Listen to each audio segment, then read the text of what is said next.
Dos, I'm very excited for this episode. I come in with a lot of curiosity and something spooky just happened literally 2 minutes ago, which we'll talk about in a second. But firstly, David the Medium, welcome to the Dos&d Show. So good to be here. Thank you so much for having me on, boys. Oh, we're so excited. This has been a long time coming for us, a bit of ambition. The audience has asked for him on multiple occasions, so hopefully we'll do the audience a bit of justice. Yeah, well, a couple of people we know who've actually been read by David, and we've heard amazing things. So we're like, we have to get the man on. We have to talk about your life and your journey to where you've gotten to now. So, funnily enough, though, maybe share what just kind of happened. So we're sitting around probably 5 minutes ago, and David just goes, "Which one of you have got Latvian heritage?" Which is myself.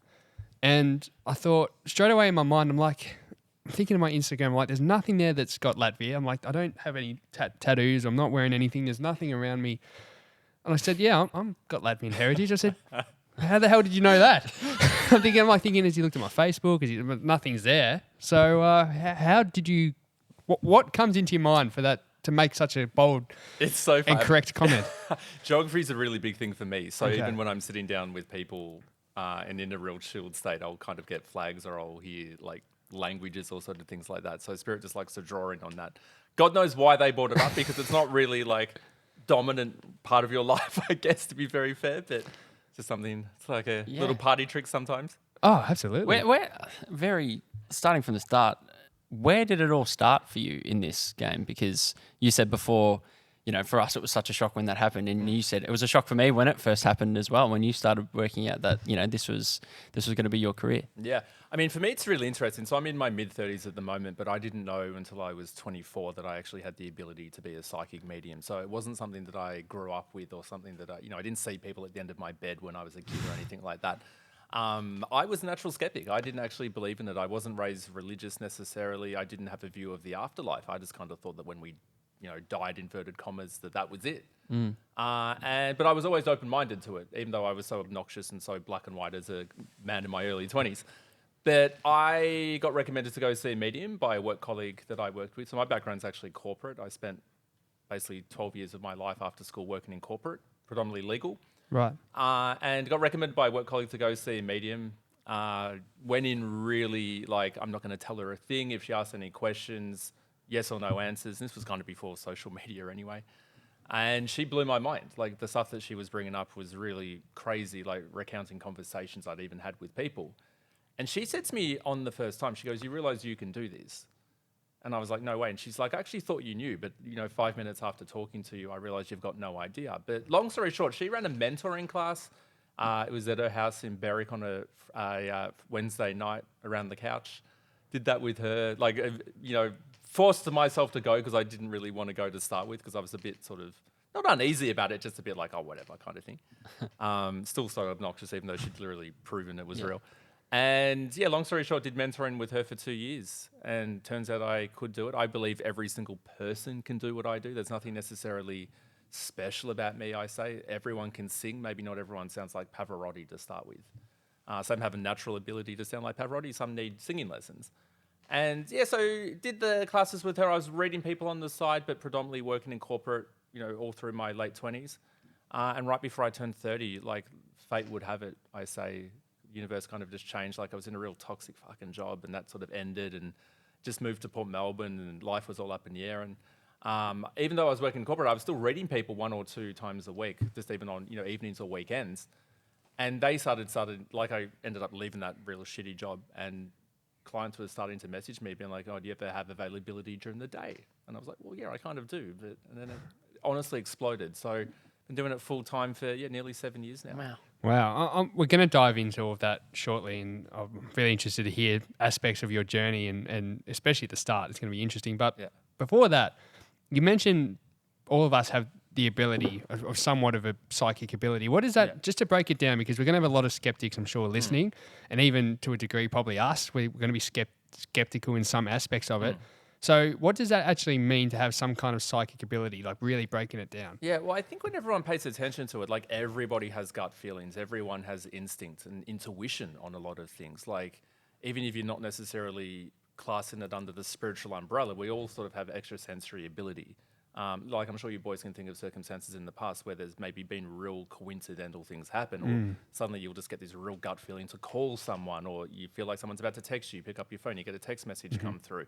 At the end of the day, whether you're religious or not, whether you have a spiritual higher understanding or not, there has to be more than what we see. And, even science recognizes that. So I'm a very sort of logical black and white person. I like to call myself the mainstream medium in a lot of ways.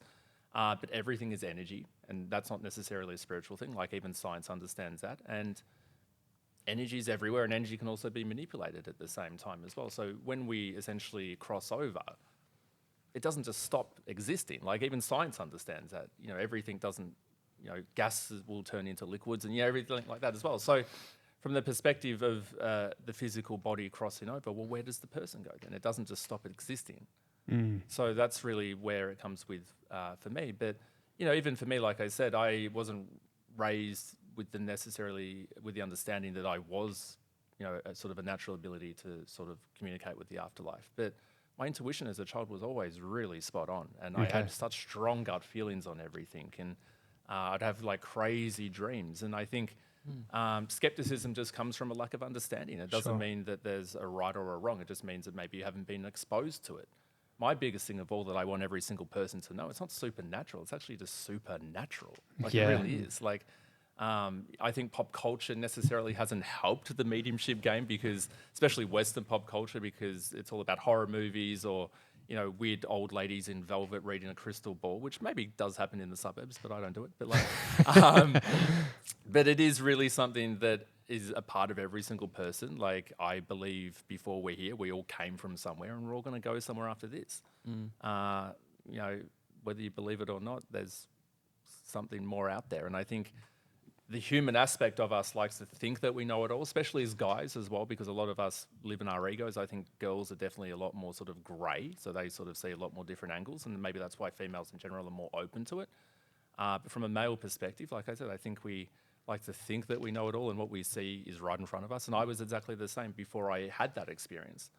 So, yeah, like I said, I appreciate skepticism, because I think it's just open-minded skepticism, of course, because it just is, you've got your viewpoints on how things are, and there's always room for growth, I think. Yeah, definitely. Going back to probably a lot of it is tradition too, because like we both were brought up in religious families. So I'm a Catholic, Daniel was a Christian. Even, you were talking to your dad before this, and, he was a bit like, boys, what, that's, but that's the way we're raised and we're brought up. I guess the majority of the people I'm sure that are coming to you, that they're the ones who are completely open to it. They want to know. But I'm sure there's probably, like we talk about our friend off air, who we knew that actually got read by you. And I think he was a bit, iffy about it, but he tagged along with his sister, and then he was amazed by it. So I'm sure you maybe have a lot of people who are skeptics, but do they come along and join with someone else, and they are all of a sudden now opened up to this, or it's become more real to them? Yeah, I mean, that's the thing, exactly right. Because once, like, we've all got our own viewpoints, but until we're exposed to something, then we can't really judge it, if that makes sense. So until you see it for yourself, or until you have experience with yourself with it, I say it to everyone, you don't have to believe in what I do, just listen to what I say and make up your own opinions. Like, if I'm bringing up things that that no one knows, well, how am I knowing it? And from a religious standpoint as well, like, I mean, to look at the Bible, for example, a lot of the mediums in the Bible worshipped a lot of different gods, so they were kind of heathens. But this time around, as we enter the modern age, a lot of mediums actually consider themselves devout Catholics, especially the Americans in particular, because they are seen it as a sort of work, a bit sacrilegious in some ways, but a work on behalf of God. Yeah, for sure. So it's definitely evolved. So the mediums in the Bible aren't like the mediums now. Yeah.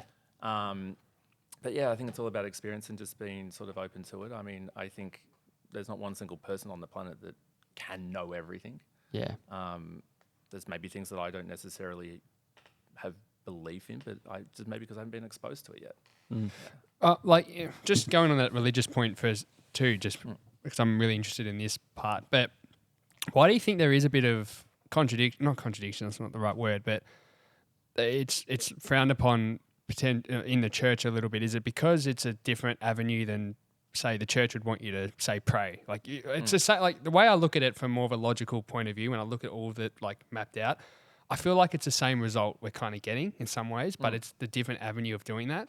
Why do you think it's frowned upon in a church? And even for someone that's like a devout atheist, for example, how do they go about seeing somebody like you? Yeah, I mean, that's the thing. I mean, I guess I can't really speak on behalf of the church because I'm just not even too sure about that, to be very fair. But from a atheist perspective, if I've ever read any atheists, they've always been so open-minded anyway. But a lot of them, as I was sort of even touching on before, they do come from a science background. Sure. So when you sort of break it down into the element of energy and things like that at the same time. But I mean, you make a really interesting point because when we pray to a higher power. Yeah. You know, Catholics will view that as God or whatever it may be. But I'm essentially, you know, I'm not necessarily praying in the religious sense, but I'm talking to a higher power when I manifest. Sure. When I'm putting energy out there or when I'm you know, wanting to get signs on certain things. Like I'm connecting with a high power at the same time. I think for a lot of religious people and a lot of spiritual people, there are a lot of common ground in a lot of ways. Yeah, as well. absolutely. It's just that I think religion has such an important part, even though I wasn't raised religious myself, I can look at the values and the tenets that religion has given modern society. You know, it helps people with guidance. It helps people with moral ground. And you know, spirituality can do the same in some ways as well, but I think they're kind of one and the same. They're just different. But they've all got the same sort of tenets and foundations at their heart. Yeah. For what you do, it involves a lot of, I don't know, it's a capacity emotionally, I'm sure, and mentally. Can it be draining at times, what you do? Like, as in, do you get tired or anything like that? Like, I love what I do. Like, and I've always enjoyed doing it right from the very start. But every time I am sitting down with someone, like, it's not necessarily rainbows and puppy dogs either. Like, we are touching on really hard subjects of grief, of loss, of trauma. And then it can get really fun when you're talking about relationships or travel coming up and things like that as well. But for me, I literally am the medium. So I'm connecting with something and I'm passing it on to someone else. So if I'm reading 4 or 5 people a day, I won't remember who I've read in the morning. Like, I literally don't hold on to anything. Wow. Unless there's been very sort of specific or really unique cases that I'll sometimes remember, you know, circumstances or people. But for the most part, I literally am just the middleman. Like, I literally just pass it on. You're the messenger. Yeah, the messenger, exactly. Like, I will never forget a face, but I won't remember a word I've said to people. Right. Like, yeah. How do you go with... I don't know why I've got this in my head. I'm imagining you going on a first date with somebody and you're in the first few minutes and maybe let's pretend they don't actually know what you do prior, but then you're explaining to them what you do, right? And then they might suddenly go, well, shit, this is a bit scary. Like, do they close off? How do you, and you like, even just in a social setting, whether it's romantic or just as friends, how do you go with that? I tell you what, I put it on my Tinder profile to start with. I'm like, fucking hell, we don't need this. Like, does it work? Well, not really. No. This is the thing, because like, well, Good opening. I'm nearly 37 and single, so I'll let you be the judge of that. But like, I find with like this, and it comes down to experience. Like, you know, I'm a gay man. It was easy to tell people that I was gay. And, you know, I'm 37, so when I came out, it was 20 years ago. It was a completely different world than it is now. Like, the kids now aren't straight. But when I told people I was gay, like, they may not believe in homosexuality. Well, you know, not that they don't believe in it. They might not accept it, but they know what it is. You tell people you're a medium, that goes one of 20 ways. Like, they either think you're a fraud, they're fascinated by it, they're amazed by it, they're a bit standoffish about it, they don't believe in it, they love it.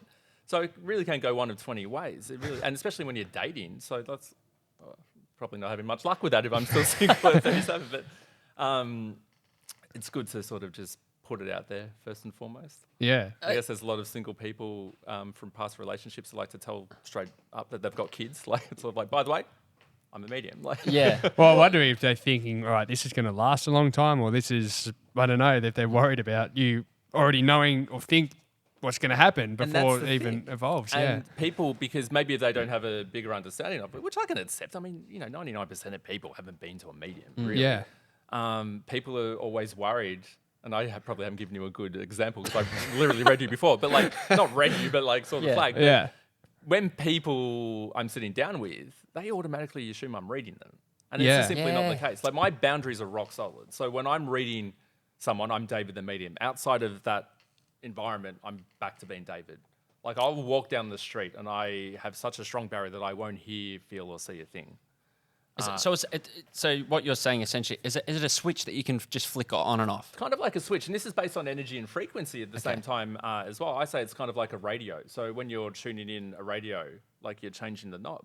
I'm essentially tuning into a different frequency. Okay. And that's kind of where I guess spirit is. Yeah. Yeah. It's interesting because we had a profiler on last year, and for those who don't know, it's somebody that reads your face, and basically he explained it much better than I'm about to poorly articulate this now.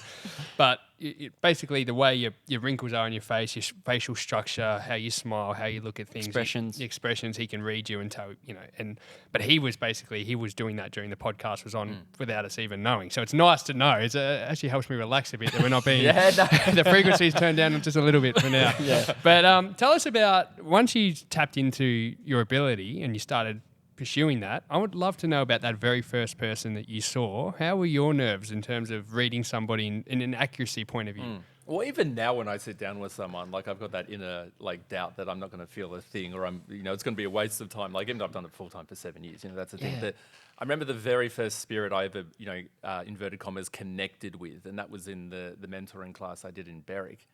I'm a short guy. I'm 5'8", quite slim. And Good looking man. Oh, stop it. It's the lighting. Very good looking man. Where's the camera? There we go. But so she told me to get up in front of the room. There's only about 7 of us in the room. Everyone's just, like I said, very casual, hanging around the couch, and got up in front of the room, and she says, keep your eyes open, keep your eyes closed.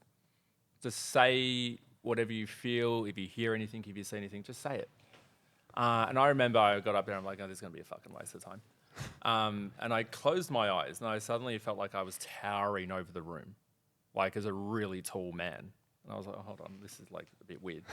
And I got Seeing people's receding hairlines. No, the weather's different up there.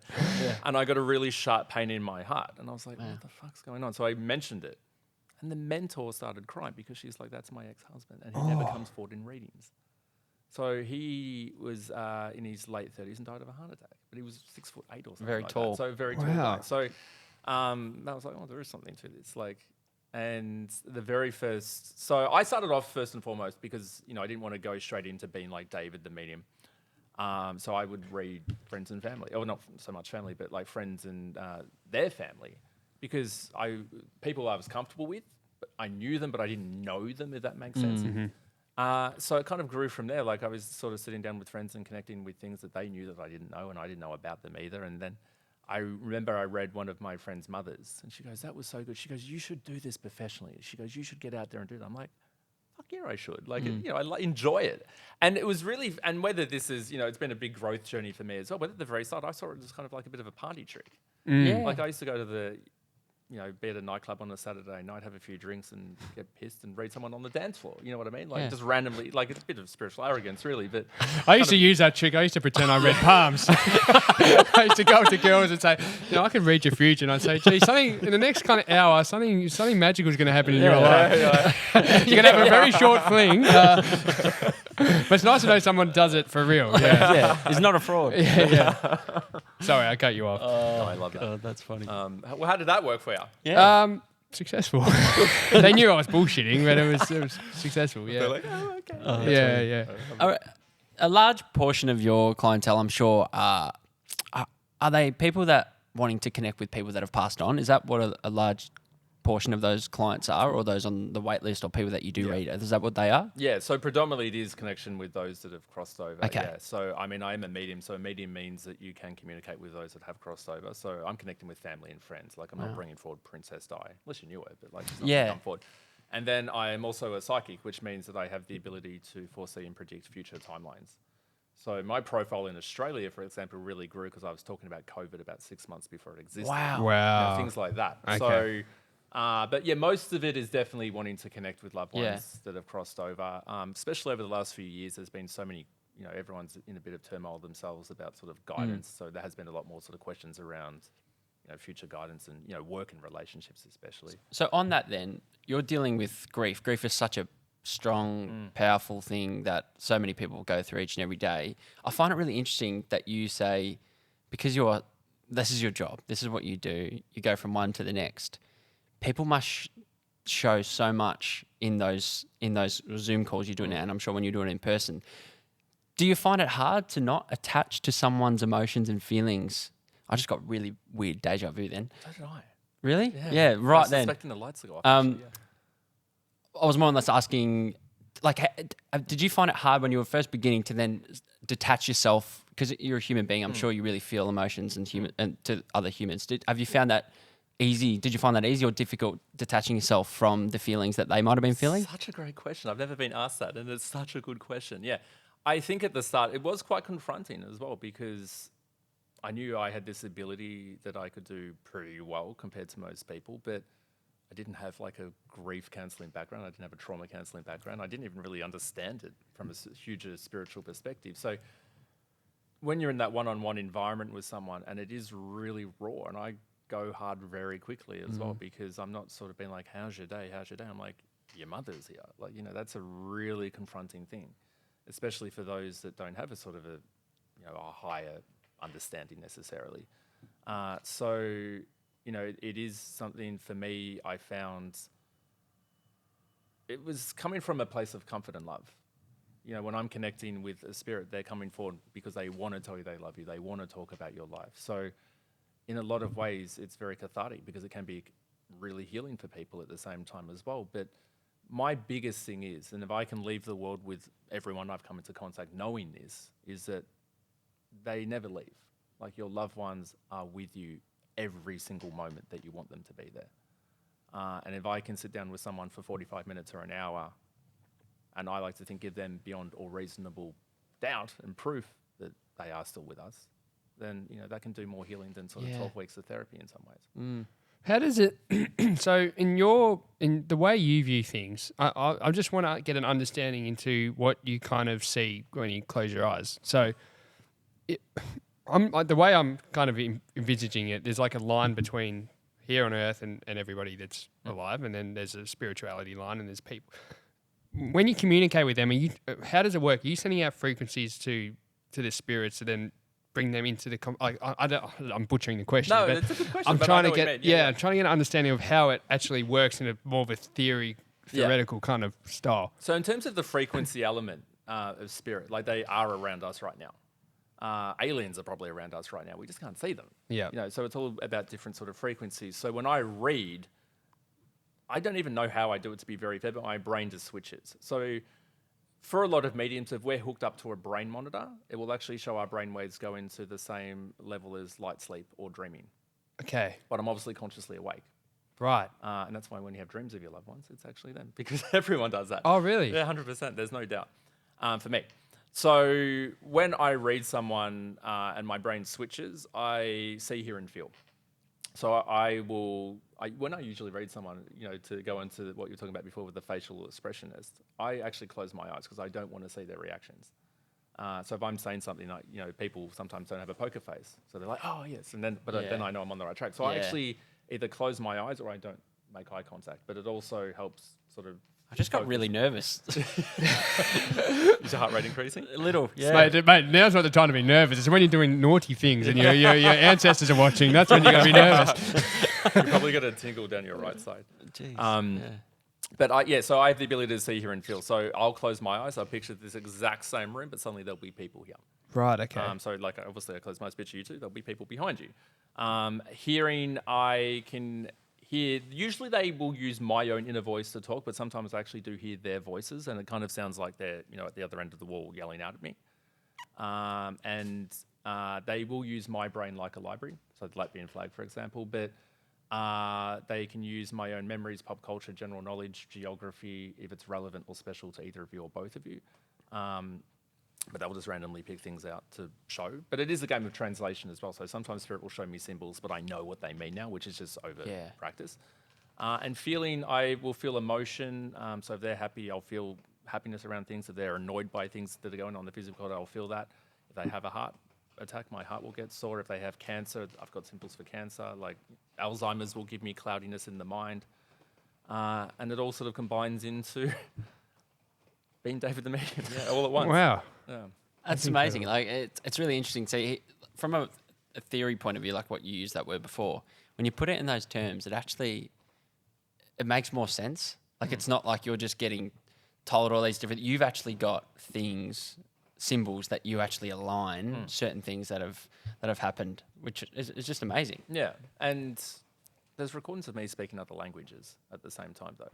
Yeah. Like I've broken out in fluent Vietnamese. Like, you know what I mean? Like skinny white. Really? Yeah, yeah. So I don't allow a spirit to possess me, obviously, but I allow them to really come in. And, you know, even people have said when I read them, like I take on mannerisms, I use forms of speech that their loved ones did. I was like, but I'm not even aware I'm doing it. Like even when I was speaking Vietnamese, I didn't realize I spoke Vietnamese. But there's recordings of me also speaking Polish, and, you know, things like that. Like, Wow. I can only speak English. But is I that can't even do is that that well. being possessed though?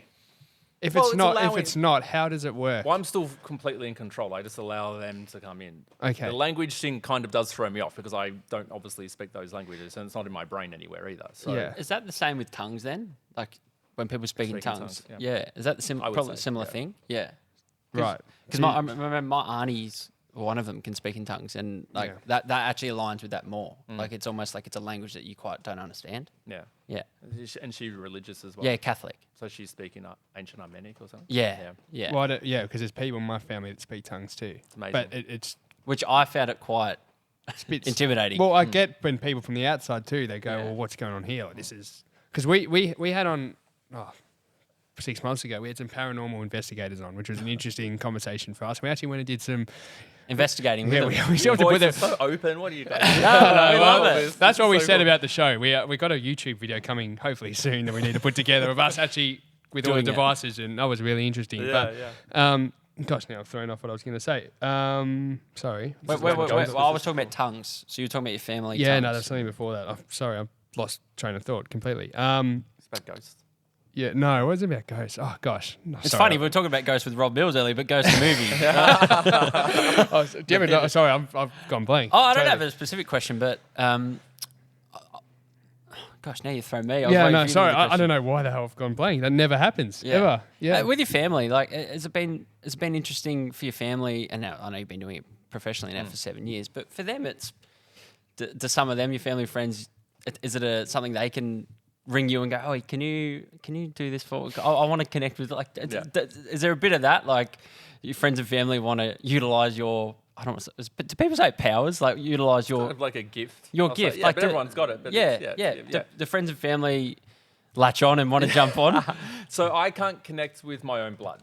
Oh, so wow. if I'm reading someone that I'm actually related to, I can't feel spirits. So I can connect with your spirits more than I can with my own. Okay. I can definitely provide guidance and answers. They must be Pardon gutted me, about that. yeah. yeah. But friends, I've got to admit, they've been so respectful, especially the friends that I've known a long time, because there is a lot of people that obviously knew me before I was David Yeah. the Medium as well. So, but, you know, I'm happy to help them where Yeah. I can as well. You know, even over the last few years, I've gone through friends that have lost parents or, you know, lost loved ones in their life. It's an honor for me to be able to read for them and to be able to sort of connect for them. Yeah. But in terms of my own personal like bloodline and Yeah, family, okay, I you can't really can't. connect with spirits. That's But interesting. I can give them sort of tips, and my intuition is, like I said, pretty rock solid. So even when it comes to psychic things, I just kind of know how things will end. Yeah. So I Right. can always let my family know that as well. But with That's my it- own life, that's what it's a freaks fucking me Now, out. disaster. are the But, Western like, Bulldogs winning the grand final next year? That's what I want to know. Yeah, you must have a great sports bet Yeah, account. I'll tell you a story. You know what? Like the very first time I did a sports bet, I ended up winning quite a lot, but it was all complete guessing. Well, not guessing, but I just didn't Yeah. know what I was doing. Geez, where were you a couple of weeks ago? That would be very handy. But I'm good Spring with the final. grand final as well. I've always predicted the Really? winner for the grand final the last few years. Yeah. Yeah, there you go. Oh, can you maybe? How early can you do this? You don't have to say it on the pod, but maybe afterwards. We might write it down, or we might do a secret recording and replay it afterwards. I remember what I was going to ask now. Finally, we go. Yeah, it's come back. So what we were talking to those paranormal investigators about too, and we were asking about their theories. How do they see things? And this was just their own opinions. And one of them said that basically to connect with the afterlife or ghosts, and we were asking, what is a ghost? What actually is your definition of it? They basically said it's the people that haven't totally transitioned out of this life onto the next, and they might just be floating around the realm. They're holding on to something. There's something they need to, either a message they want to get out or something, unfinished business or whatever.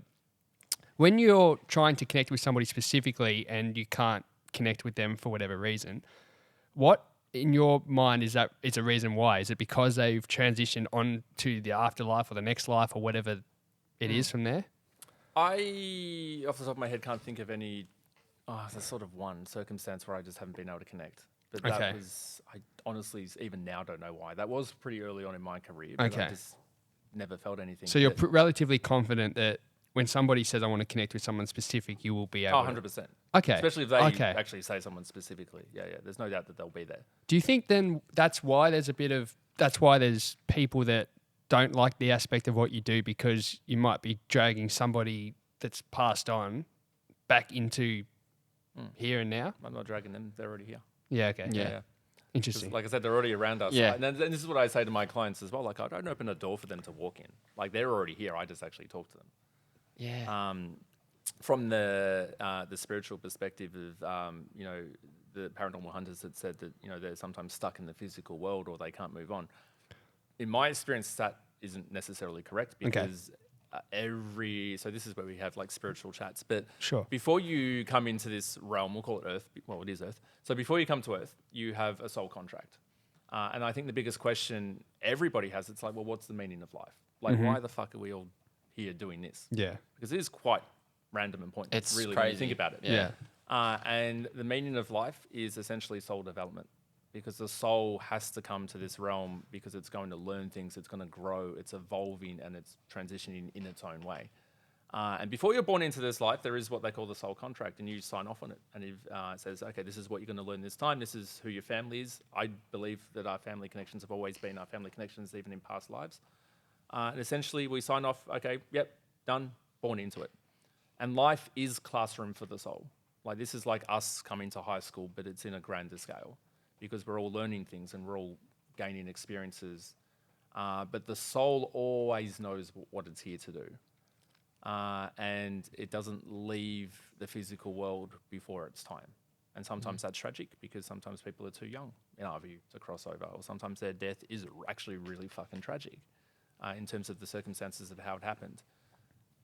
So as much as the human never wants to leave, because none of us want to leave our family or our friends, of course, they're the most important things in us. But the soul always knows that it has a higher purpose or a higher reason as to where it's going, or transcending back to the afterlife, because in its view, it came here and it's done everything it had to.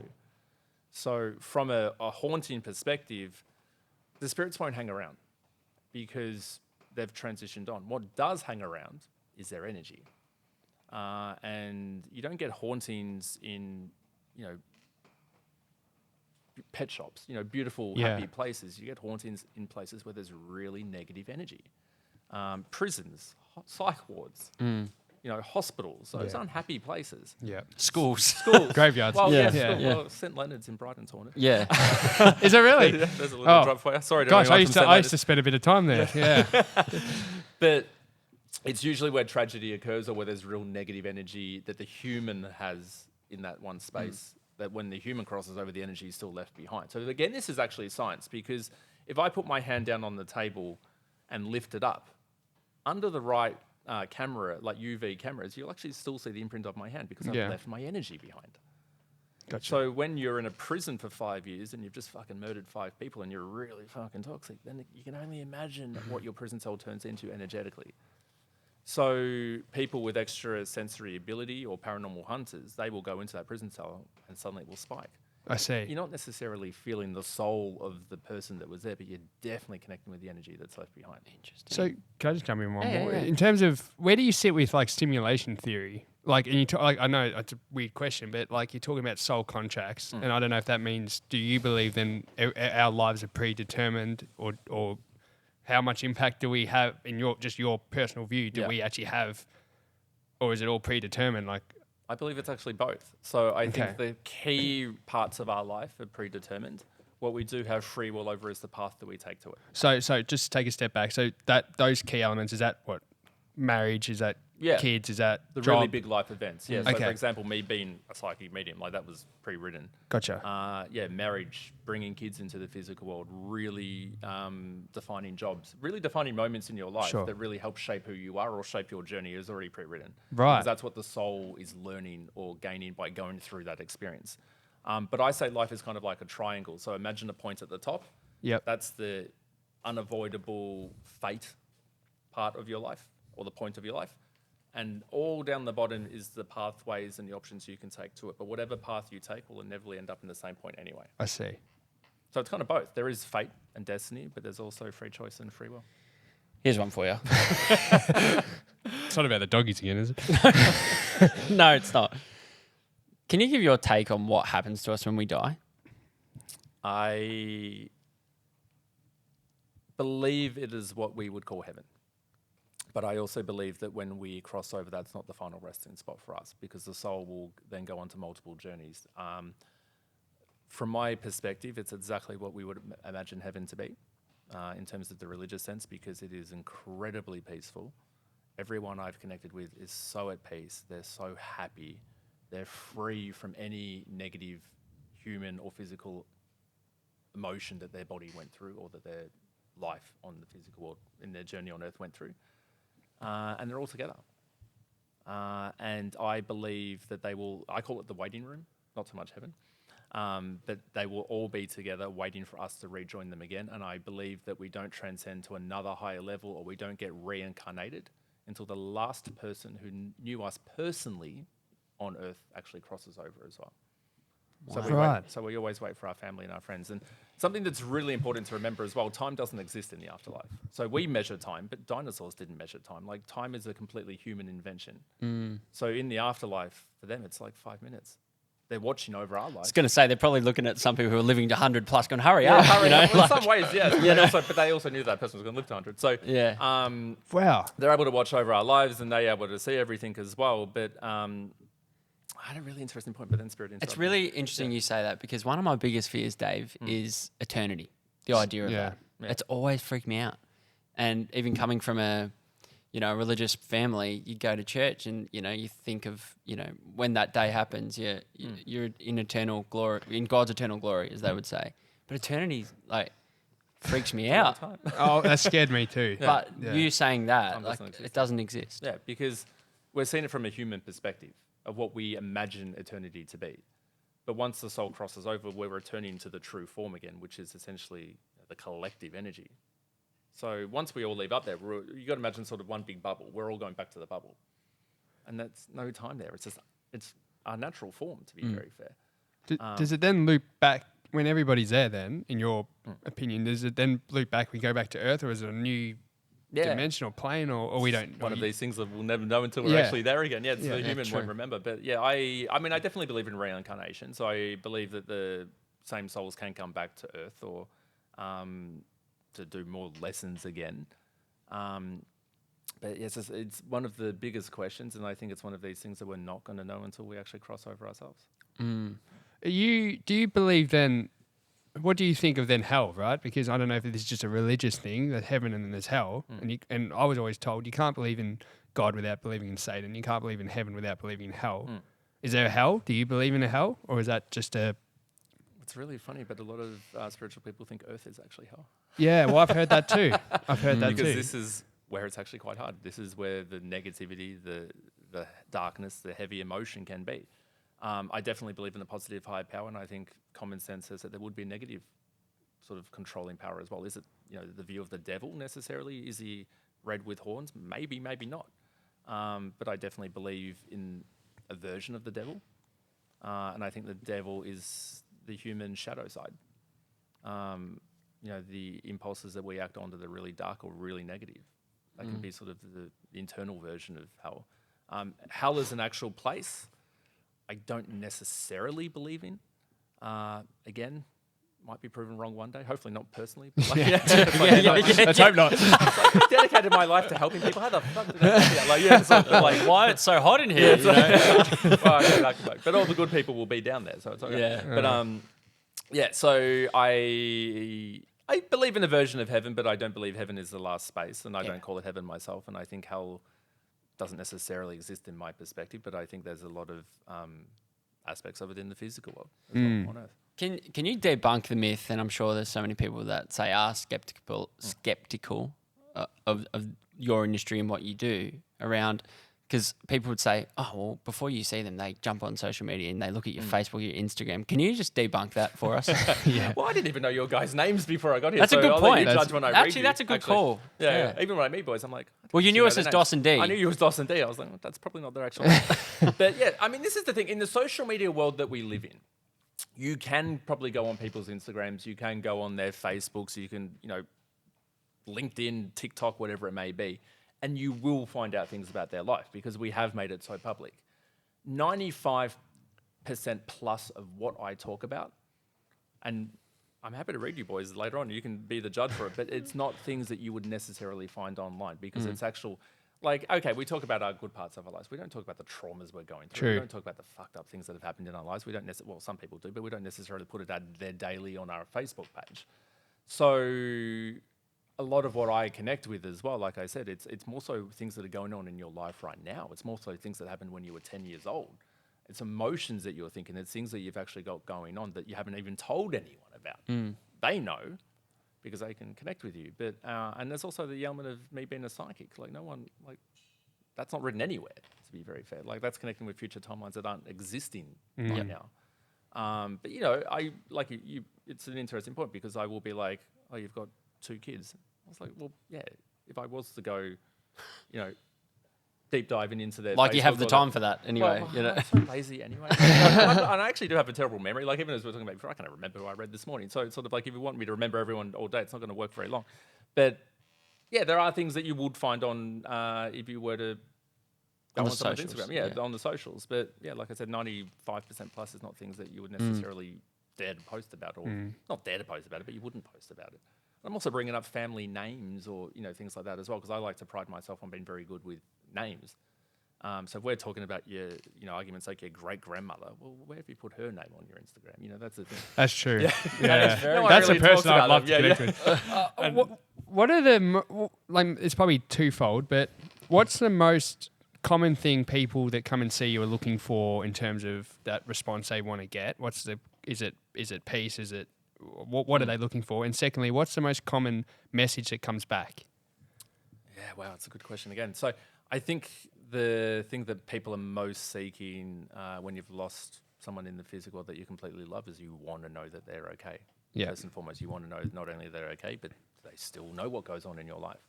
I think the hardest thing for a lot of us is to, you know, and we all go through it, and if we haven't already, we will go through it at some stage, but when you lose someone in the physical sense that you completely love, we think about, but I'm going to have kids one day, or I'm going to get married one day, or I'm going to have this happen in my life one day, and they're not there for it.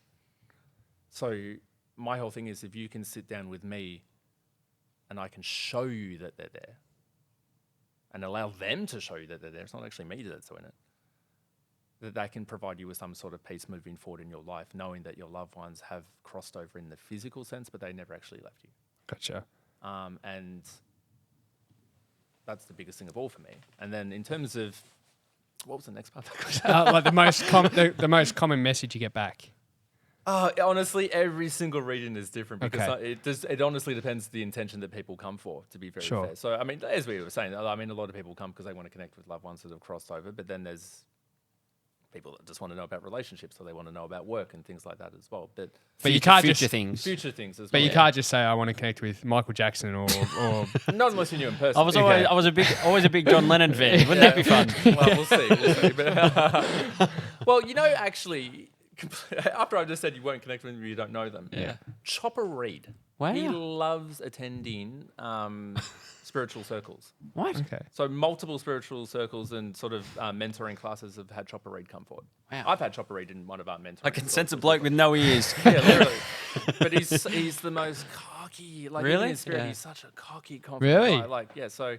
So you take some of those traits with you. Oh, 100%. Oh, yeah. wow. Well, You don't Okay. just you They're a don't part of turn who to you this are beautiful. already. Okay, yeah. but That's bizarre. when because you know the soul and human are one and the same, but they're two completely different things at the same time. Like what we see of each other is the skin and the bones. We don't see each other's souls necessarily. But when spirit is talking back to me, like they want to show me personal traits or physical traits that their loved ones would connect with. So they will appear how you remember them to. Yeah, sure. Is that how they look like 24/7? I'm not actually sure because I'm not up there. But they will definitely give personality traits, body language traits. You know, if they're sometimes some of them are really cocky or really arrogant or really fun or really shy and quiet. But they will show me that as well. Sure. With your business and what you've created, what's been probably the most surprising thing for you doing a service and being this person, David, the medium? Like, what's been the most surprising thing that you've just, in the last 7 years, you've gone, wow, I can't believe, not necessarily a reading, but more like as a business. Yeah. Like you work for yourself, you run a business. Yeah. Well, that's the thing. I never well, not that I never planned on being David the Medium, but I never saw myself being David the Medium. That was the thing, because even when I was working in corporate and I started reading people, I was still looking for a part-time job. Like, I still had it in my head that this is how life had to be. So I didn't start this out being like, I'm going to become like the biggest medium in Australia and everyone's going to know me. Like, because that's really kind of like arrogant in some ways as well. I just wanted to do it. So the biggest surprise to me is that I can walk down the street and people will recognize me. Like, that still catches me by That's surprise. weird. That's cool. Yeah, it's really quite honoured by it, Yeah, to be of very fair, course. that someone would take the time out of their day to be You're like, very humble. Yeah. You are. oh, stop it. No, you are. Give yeah. me a drink and we'll but that's the thing. So the fact that I actually became David the Medium Yeah. shocks me. It really does. The branding side of it. The branding side Yeah. of it, that people recognize me, that I read for people overseas, that I get invited to events because I'm David the Medium. That's cool. It's like, guys, you know how boring I really am? Like, you know what I mean? But sort of like, I mean, You don't yeah. seem boring to us. I'll stop it, We're very We need intrigued. to stop flirting. I was like pulling my top down. Do people come to you that are in really, or is how, in terms of a percentage, people that come to you that's in just a really happy, good space, they're not grieving somebody, they haven't lost somebody, they just want to connect for whatever reason. Or was that pretty uncommon? Or was most Yeah, I people? mean, people will do that, to be very fair, but mostly it's with purpose and intention. Sure. And sometimes that, unfortunately, it is heavier because they have lost people that they love, or it is quite sad, or things like that as well. But, not to sound like an asshole, but my price rate is high as well, so people usually won't bother unless they've actually got a purpose behind it. Yeah. And it's, I am so fortunate to have such a huge loyal community as well. And there's only so many readings I can do per week as well. Of so course. the appointments are, I can't unfortunately read for every single person.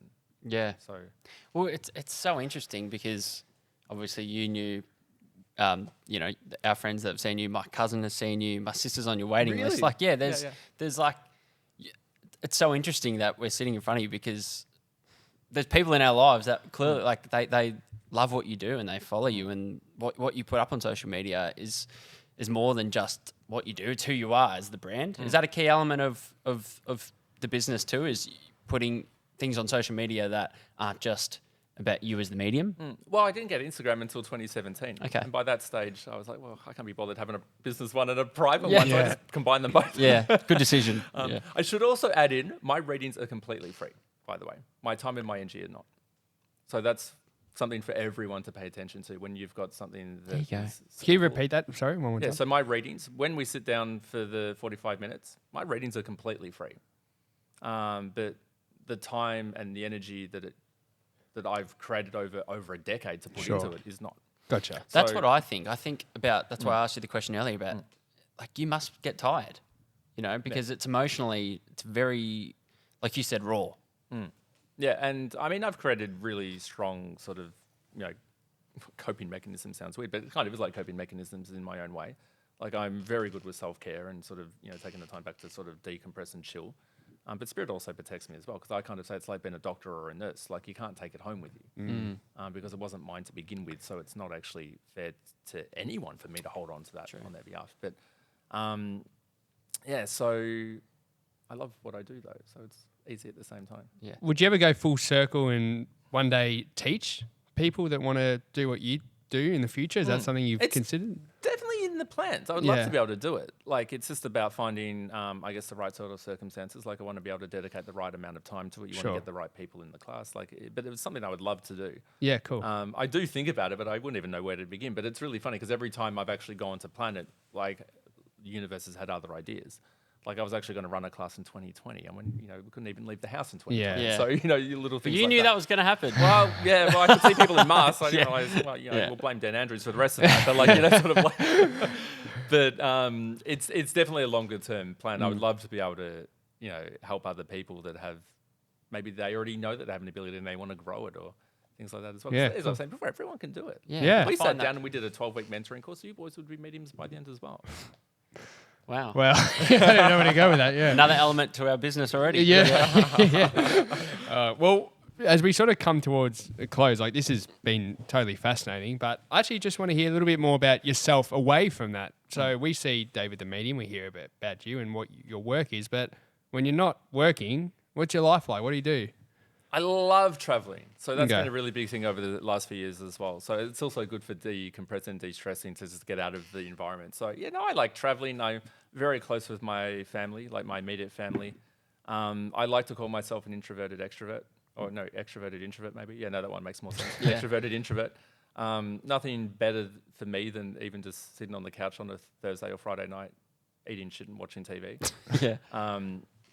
But no, I like being social at the same time as well. And can you separate it? Can you just, like, you talked about frequency at the start. Can you just turn it off and you say, I just don't want anything to do with it. I just want to, yeah, okay. Yeah, that's good. Yeah. Yeah, as soon as I'm done, it's off. Yeah. Yeah.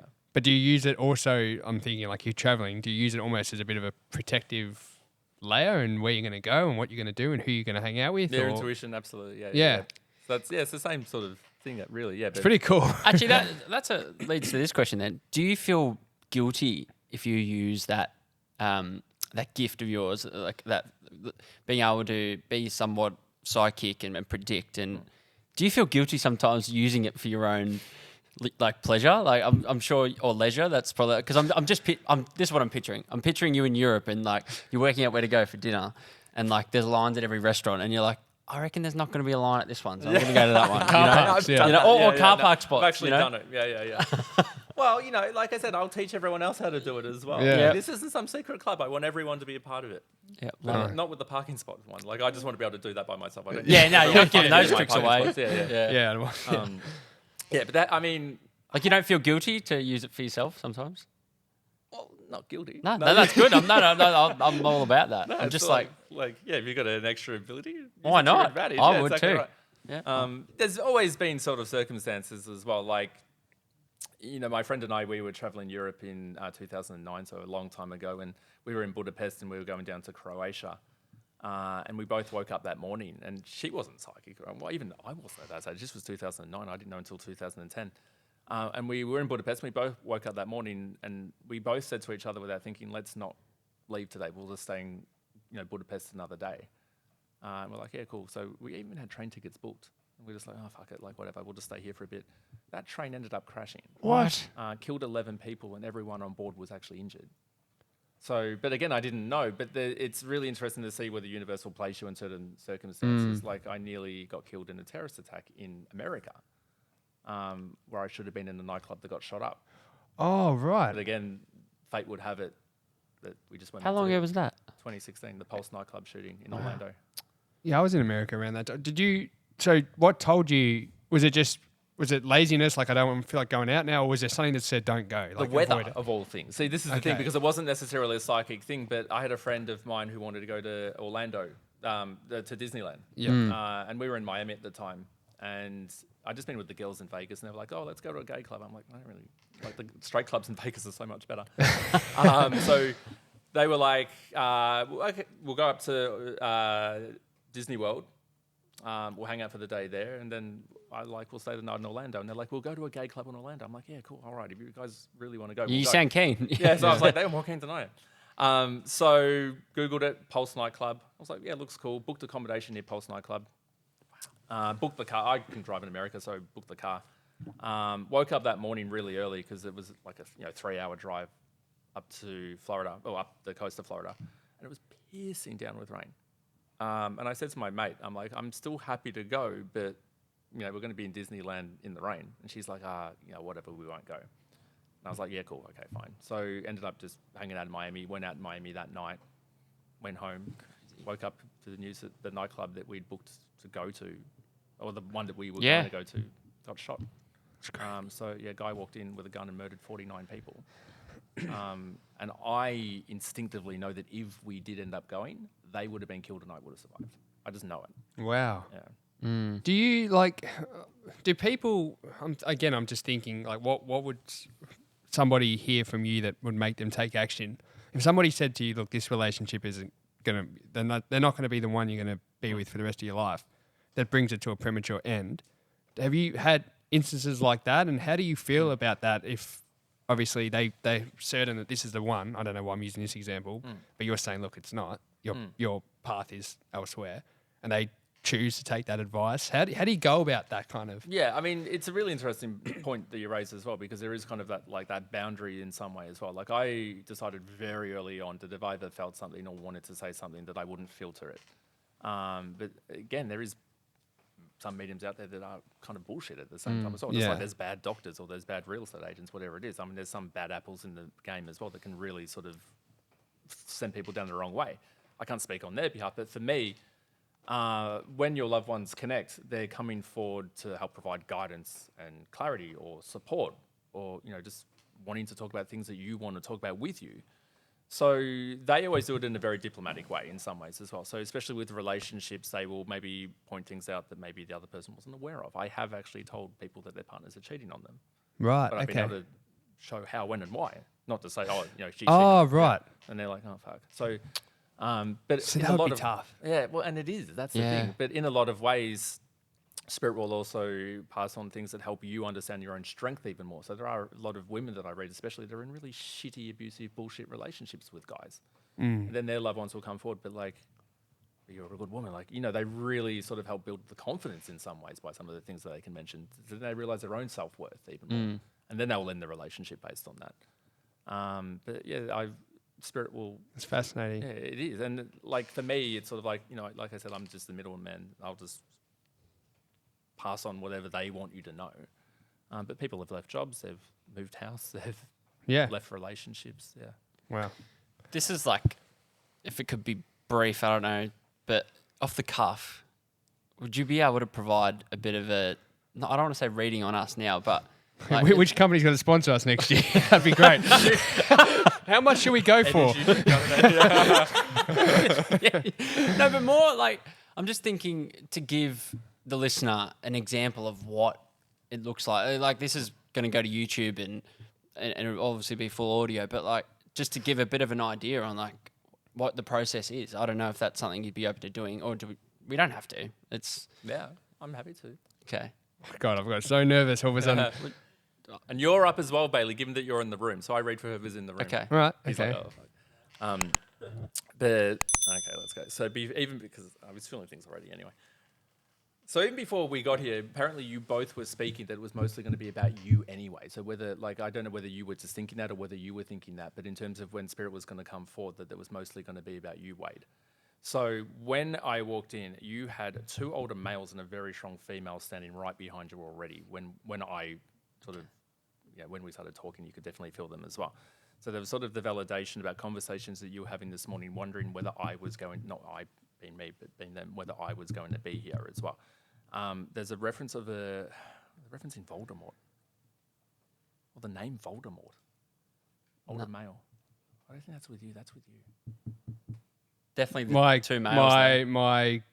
My grandpa's name was Voldemars. That will probably He be passed away a couple of years ago. it. Yeah, perfect. Mum's dad. Yeah. Yeah, perfect. Is he the Latvian man? Yes. Yeah, perfect. I reckon it was him just giving me. So what's his name? Voldemars. Voldemars. Wow, that's crazy. Yeah, Yeah. I saw Voldemort in my head. I'm like, Yeah, well, it's not pretty Voldemort. close. Yeah, Voldemars. Yeah. So so this is a good example. When there's not names that I connect with personally, they will use pop culture reference. Yeah, I see. there you go. I know. Yeah, Yeah. you mentioned that earlier. Yeah. That's weird. So know that Voldemars is here, but especially for you, because even as we're talking right now, you've got kind of this man, like he's quite tall. He's got like you and him have the same eyes as well, like these beautiful kind of blue eyes. But he's sort of putting his arms over you, and he says, "Of course I'm here. The family wondered whether I was going to be Dave. He was talking about this, but he says, but I'm free." He says, "Tell Wade, it's what you were saying before. I'm completely free from anything that weighed me down." And he wants you to know he's with Maureen. Who's Maureen? Wow. Oh, that's crazy. Yeah, that's my dad and his mum. I Yeah. figured this was Dad because he's Yeah. bear hugging you from Oh, behind. man. So your dad's unfortunately crossed over. Yeah. I'm sorry to hear. No, thank you. Wow. And he had cancer? Yeah. Yeah. That's crazy. And who's Desi boy? Oh no. You're going to make me cry. Wow, that's his dad. Yeah. Wow.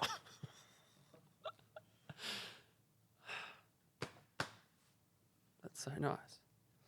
And he says, Dave, you've already told him everything I want him to know. says, but I'm always here. Wow. And he says, we all are.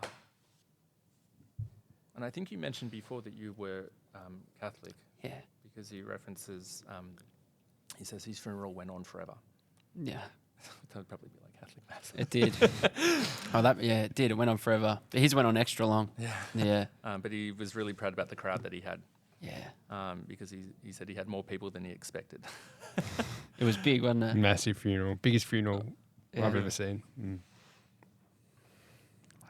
And he says, don't make him nervous, Dave, but there is nothing that I miss. He says, because with my 3, do you have 2 siblings? Yeah. Debbie. He says, with my 3, he says, how did I get so lucky to have them as my kids? He also wants to reference that, I don't know whether it was your mum that did it, but definitely someone in the family that like either planted something in his honor, because he references that there's like a bush that can grow, but then he also references the boys who have like a plaque in his honor or something with his name that the boys can do. Now, I don't think you've got brothers though, do you? No. Cool, because he's referencing the kids, but it felt more feminine. So there has to be something here. Wow, with, you didn't know. Oh, yeah. Wow. You did. I've got 2 sisters, no brothers. yeah, perfect, because it didn't feel masculine. Yeah. Apparently the youngest of the sisters, though, I wouldn't fuck with her. She's like, Yeah, that's true. And it's this real reference of just really when it comes to Wade, Dave, how proud I am of like not only who he's become, but I'm so glad I got to grow up with him as well. The boys that he references with the plaque has something to do with sport though, because they're like either like a footy club, a soccer club, or something to do with like the boys that honor. If that does that make sense? Yeah. Perfect. He really does love your mum, and she wears his ring, I think. Yeah. Because he just pulled on my finger, and she says she has it. And they've all kept some of my clothing as well. We have. And he says, Dave, he's such a nice guy. Like, he's so charismatic, but like so not showy, if that makes sense. Like, he's definitely that kind. Because he's like, I really enjoyed sitting here listening to you speak as well. Yeah. But he's definitely that kind of guy, your dad, that like, you can't help but love him. Like, it's sort of like you sit with him for 5 minutes. He's not necessarily the most charismatic guy in the room, but you sit with him for 5 minutes and it's like, he's my mate. Yeah. And I know you're able to confirm for me that he did unfortunately have cancer, but it's kind of like I'm unwell and then kind of like I get better, but then I'm unwell again.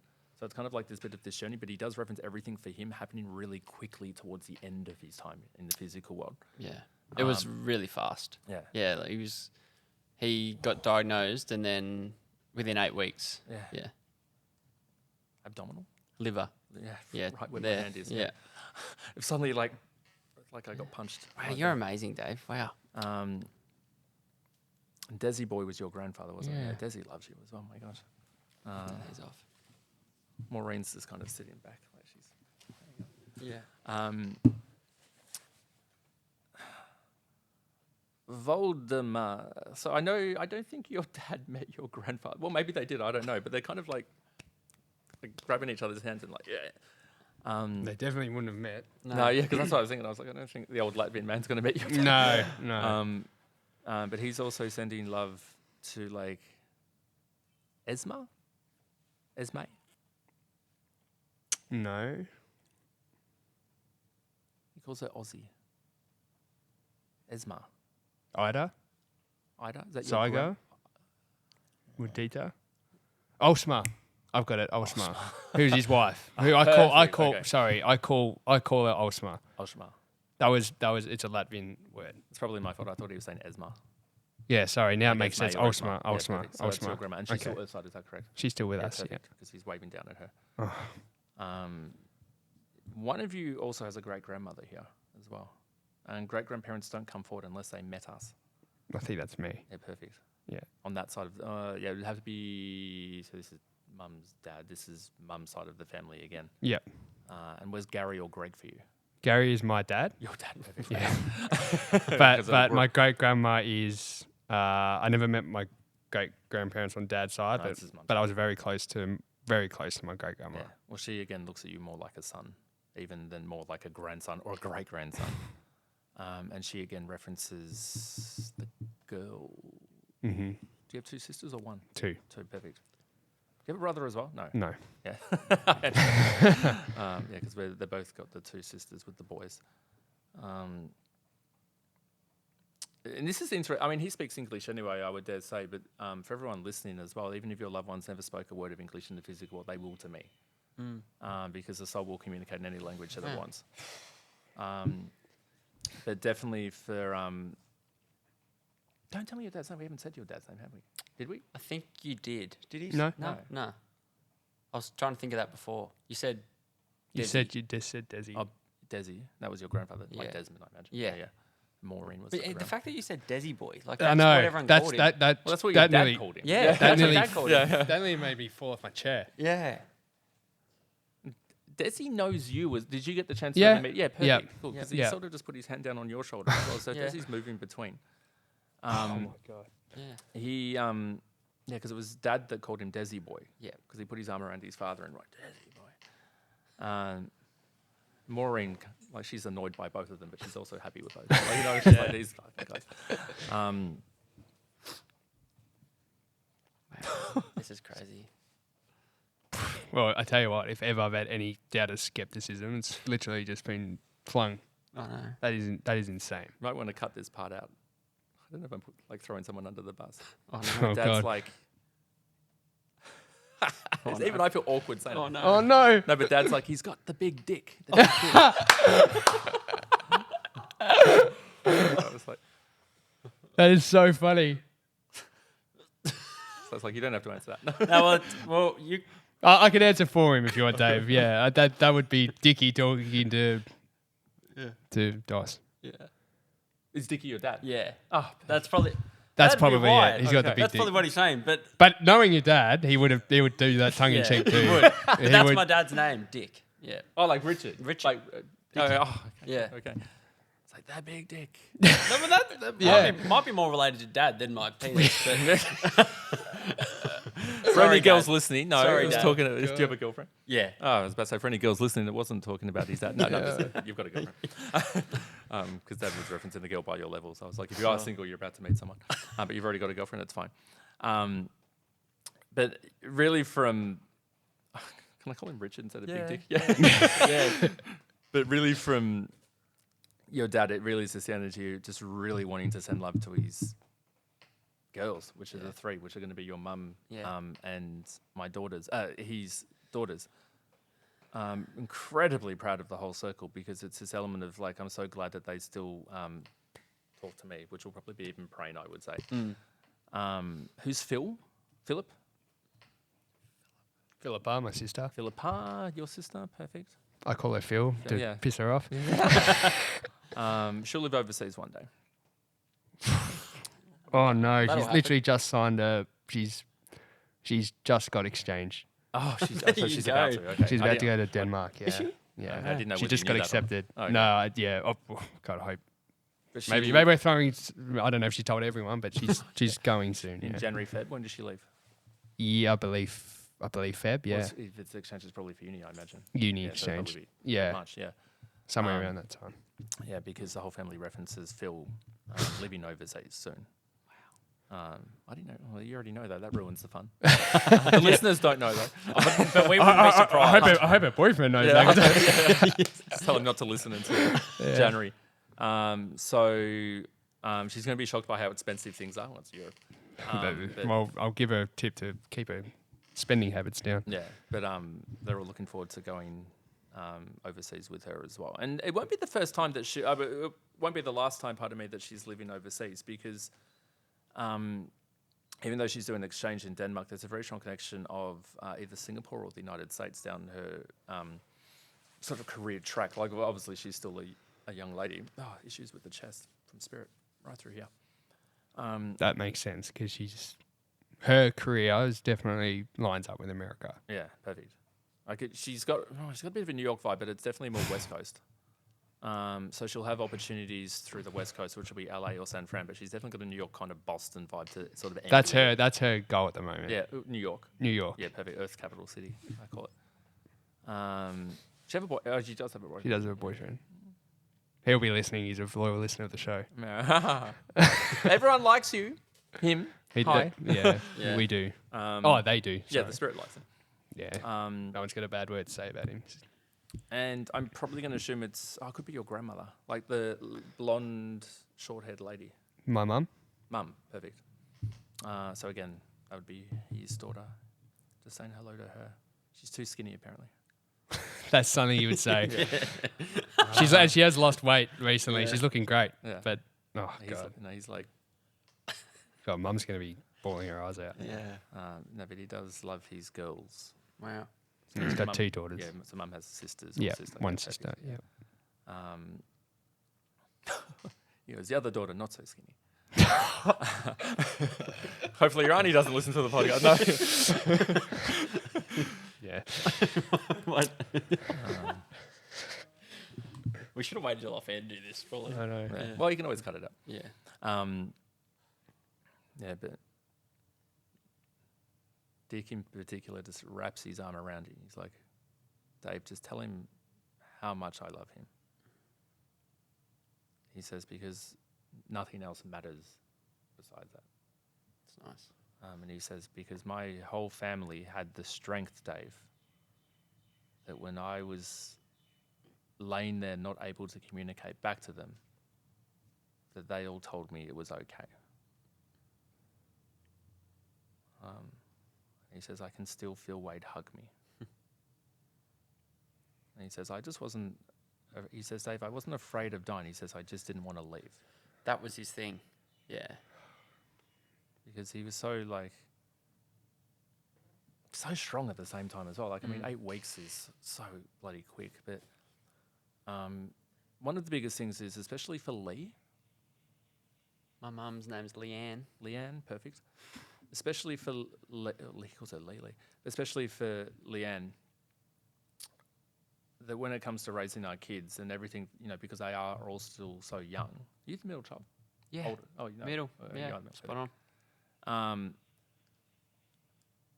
That with everything going on with my health, I never want anyone within my family to think that, things could have been done differently. Like, if we got onto this sooner, would Dad still be here? Mm.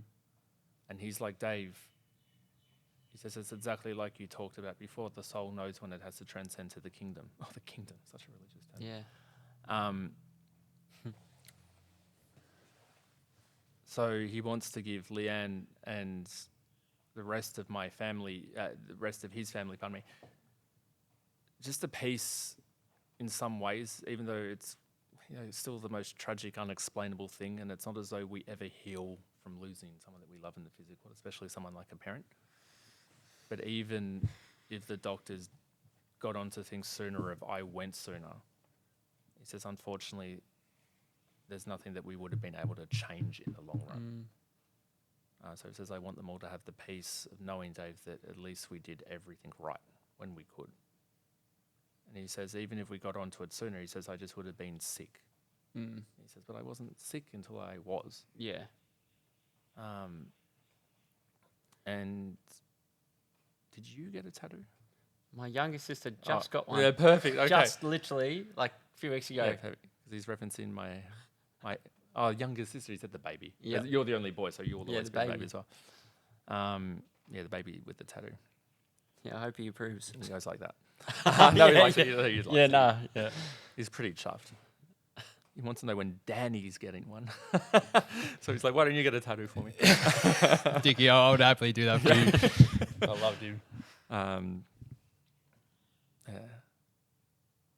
And did you boys meet playing football, or like what's the footy connection? Yeah, We kind of did. Well, we met, the first On time the we footy met was field. on the footy field. perfect. Yeah. So the sports club would be footy then.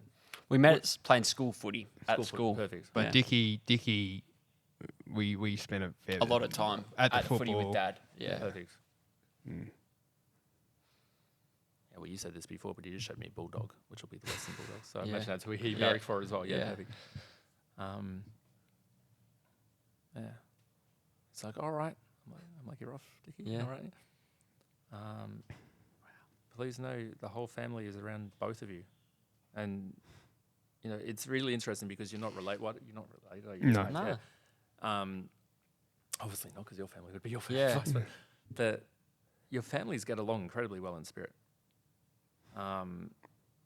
Like your grandfather and your father still like Yeah. Wow. like this. It's for the purpose of this, of course, but I don't doubt that they watch over both of you. But everyone is together. They really are. Like, I mean, your dad brought in his parents. Mm. And did they both pass before him, or did one pass One not that long before. after? Yeah. So it was Desi, then Dad, and then Maureen. Yeah. And Dad references sibling energy, which would mean that Des and Maureen had more than one child. Yeah. And Leanne, does Leanne still have a parent Earth side? Leanne, your mum, does she? Oh, they both still Earth Just side? one. Just one. Yep. So her mum has crossed over. No, Dad. Oh, she's got a very strong grandmother. Did you meet Leanne? I did. Yeah. So great grandparents. I think I said this before, Yeah. but they won't come forward unless Yeah, they I met them. But you've got a very strong great grandmother energy also coming forward for you, referencing Leanne as my girl again. So I think Leanne and her grandmother were Close. yeah, connected, Yeah. strong. Because again, she looks at you like a son or a grandson more than a great grandson. Wow. And the older man, which you've already answered for me, will be her father. And for both of you, maybe more with you, Daniel. Dementia, Alzheimer's. Who had that? Could be with you as well. Yeah, okay. Yeah. Was that? Recent. Yeah. Lost him. Yeah. Perfect. Dad's mum's dad. Mum's dad, yeah. To dementia. Makes sense because we were talking about him already when it came forward. Yeah. So, completely free, Leanne will never have that.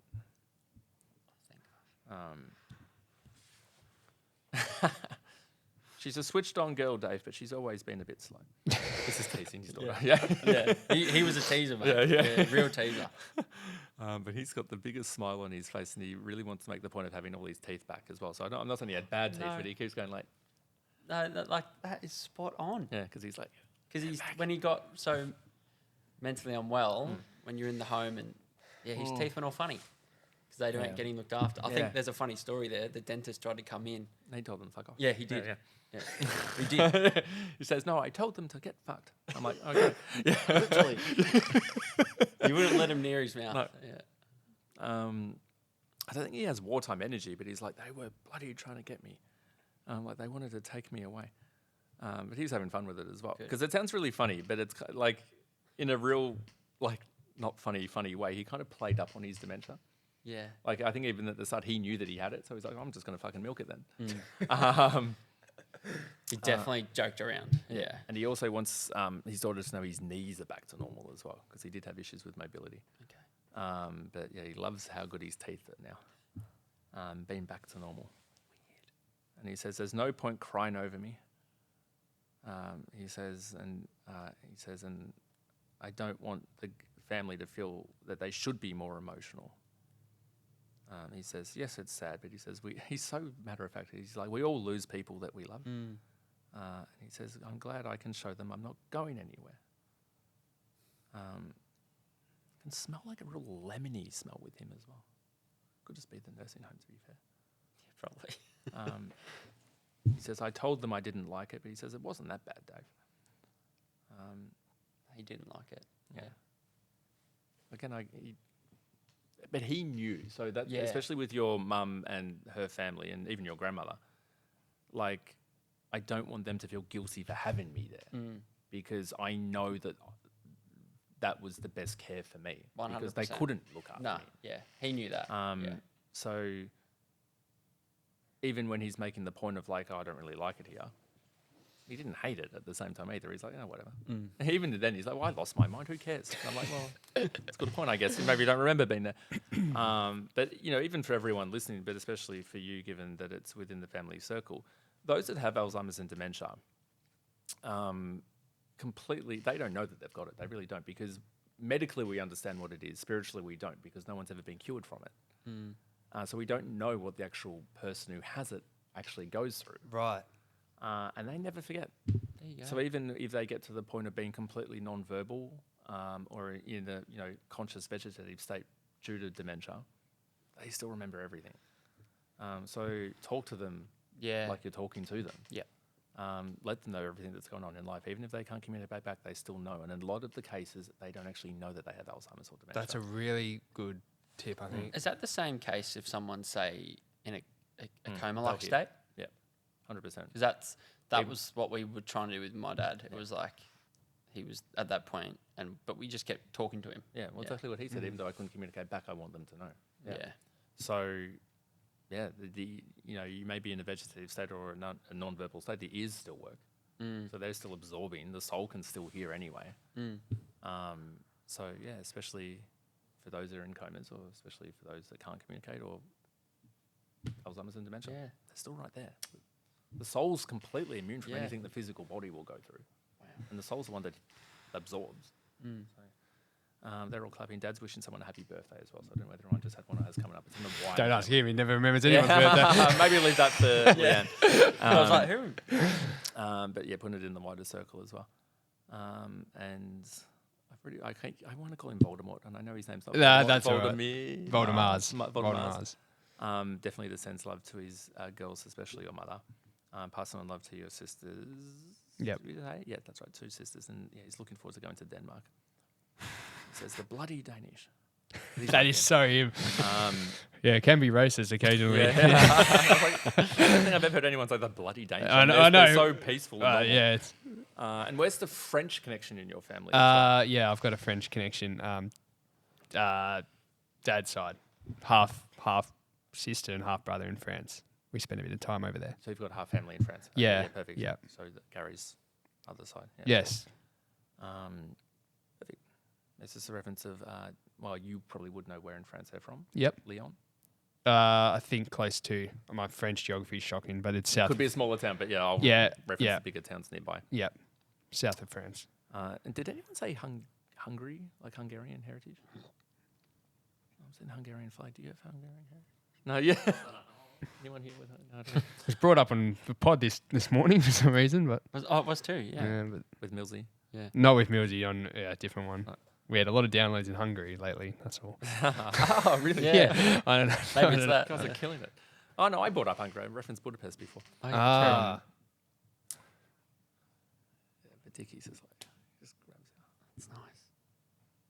It's like, just have fun. He says, if they both have fun, so he says, and that's all that matters, Dave. He says, go live life for us.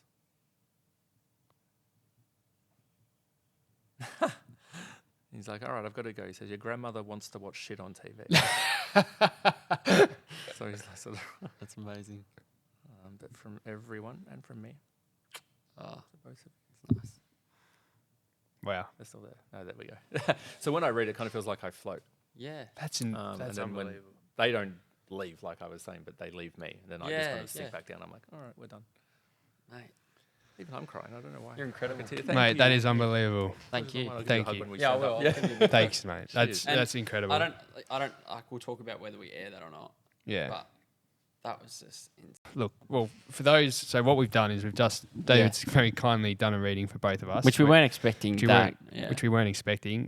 We're still debating which parts we're going to air. But we'll definitely put some for the next part of the podcast so people can have a listen. But It was very personal. it was very personal, very emotional. It was unbelievable, wasn't it? Yeah, Like, how amazing. do you just to give the listeners a perspective? How do you feel after Yeah. that? Because I like, yeah, Yeah. reference names and nicknames and places in the world and things that are happening now and has happened in the past and inside jokes within the family.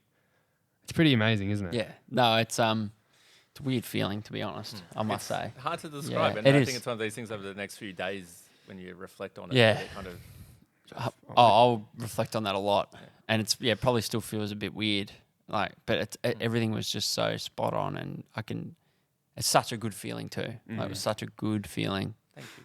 So thank you for Mate. making me feel so good. You're welcome. Yeah. Yeah, that's Yeah. that's amazing. So Yeah. I mean, honestly, and this is not some kind of, but if people need to go see him, don't they? Yeah. They need to go spend If some they time. can, If they could get in. But that was, I'm actually lost for words. Yeah. That was incredible.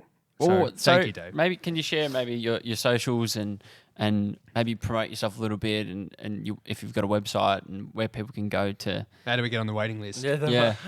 Or do people just need to start a podcast? Maybe. Yeah. If you want to get me on, just start a podcast. No, so all appointments are taken through my website, which is davidthemedium.com. So I sort of release appointments for the fortnight ahead. There's no rhyme or rhythm to it. I just kind of do it when I know my own sort of availability, and definitely follow along on Instagram as well, because I just post a lot of psychic predictions, but also daily life and things going on. And I also do post, sometimes the appointments are there as well. So sometimes people find it through there. But that's at David the Medium on Instagram. Getting on TikTok slowly. Yes, very nice. I did a Royals prediction videos on TikTok about Harry and Meghan. So, like the 10,000 people that follow me on TikTok, 9,500 of them are British Royal fans. So it's a little bit, not really my mainstream audience at the moment, but So, come along for the ride. Oh, absolutely. Well, Dave, thank you so much.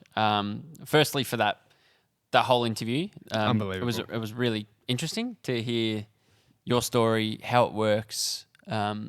As a person who's probably been on the fence about it too, for me, learning how you do it, that was amazing. But then to actually see you in action, and that was, again, just pretty mind-numbing to a certain extent.